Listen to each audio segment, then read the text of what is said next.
it all comes back and it all fast forwards to you with your association with my boss, Alice Cooper. You and Steve Vai end up trading solos on like, Hey Stupid, Feed My Frankenstein. How did that whole thing come together, and how was your experience with Alice? Well, see that picture there? That is a real wonderful Spinal Tap moment, because my guitar actually never made a sound on that particular live show.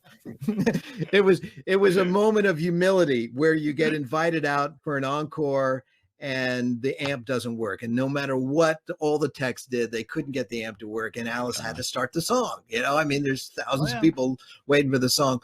But besides that, I have to tell you that when I was in high school, you know, I was suspended and thrown out for a week because I did an impersonation of Alice Cooper, shirtless, covered in blood, and my friend's boa snake. And I terrorized the theater full of younger kids, just in an effort to try to get my friend elected president. I mean, we were completely unelectable as kids. Did you play the song "Elected" by Alice Cooper? I think it was. He had just come out with that because he was in town playing at the Long Island Coliseum that week. So when I appeared on stage and they're playing Alice Cooper, and there I am, a lot of people thought it was Alice Cooper for a second. Because from far away, my really long, you know, mid-70s hair, and I had the snake and everything. But explaining that to my parents was difficult. But I loved Alice Cooper. I used to see him. I saw him at the Long Island Coliseum. I had a great poster of him hanging himself in my bedroom, which, you know, caused my family much grief because they were always worrying about me. But I just love Alice. It's just Alice. He always had amazing guitar players in his band. The music, it was always interesting, and I always got the joke. And so I've always been a really big fan. And when I got connected with him through Bob Pfeiffer, who I think had signed him to Hollywood Records, I think that was the connection. Or was it Epic? Was it Hollywood or Epic? Maybe it was Epic.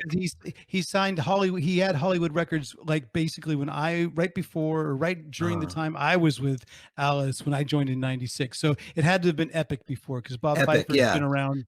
Bob Pfeiffer, folks, has been around longer than rock and roll, I think. Anyway, so he got us connected, and I had this distinct pleasure of playing on 4 or 5 tracks or 6 or something on the Hey Stupid record. It was just, for me, it was so important just to make that connection, to work with him. And you know him, he's just an amazing human being, a great artist. And we're lucky to have him. And it's so cool that he's still giving us, you know, performance, the music and art. I thank you, Joe.